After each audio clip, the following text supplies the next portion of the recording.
Making a bid on a home can be a fairly easy exercise. I'm Richard Blake, and I'm going to explain how to make a bid on a home.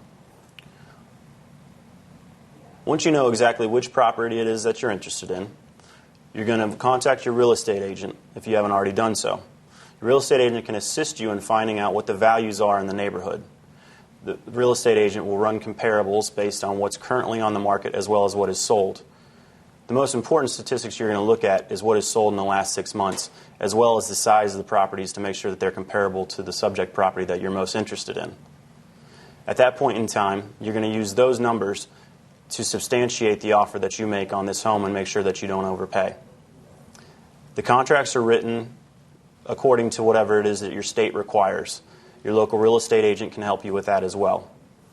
The most important thing is just that you want to make sure that you know what those sold values are in the neighborhood to make sure that you don't overpay for the home. And I can't emphasize enough how important it is to use your local real estate agent to find out those exact numbers. I'm Richard Blake. Happy home hunting, and have a nice day.